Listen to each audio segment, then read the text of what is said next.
You're watching the station that works for you. ABC2 News at 6. I'm excited about Sarah's story that we're going to hear right now. ABC2 continues to raise awareness for multiple sclerosis all week. And tonight we're joined by Sara Reynolds, who comes to us from Gaithersburg. She's an ambassador for the MS Walk. And I want you to tell everybody how you got involved. First off, it was your mom. Yes. My mom was diagnosed in 1990. So you were how old? 2 years old. You had no idea to understand what was going on. When was it that you understood about Mom? So when I was in elementary school was probably when she first started to show any symptoms of MS. And so I remember her having a very distinct limp. So between her limp and her red hair, that's how I identified her to my friends. She's over there. You can find her. She's limping.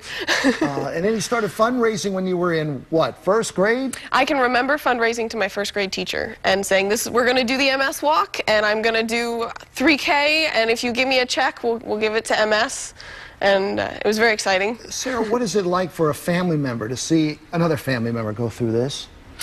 It's difficult, but we're all scientists, and it's certainly been a driving force in my career to know that my mom has a disease and to want to study diseases like hers and try and do what I can to help people who are sick. Listen to this. She went on to high school. Now she's at the University of Maryland. You're in graduate school studying? Yep. Viruses. I study pox viruses, actually.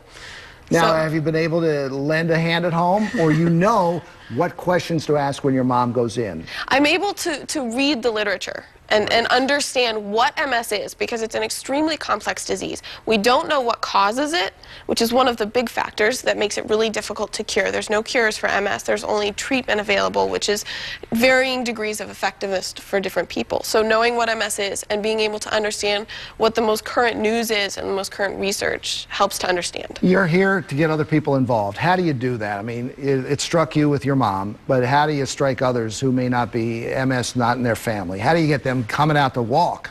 Well, one of the first things is that a normal person has a risk of developing MS in 1 out of 750. There's 400,000 people with MS in the United States, and as a woman, you're at a much higher risk, although men do develop MS.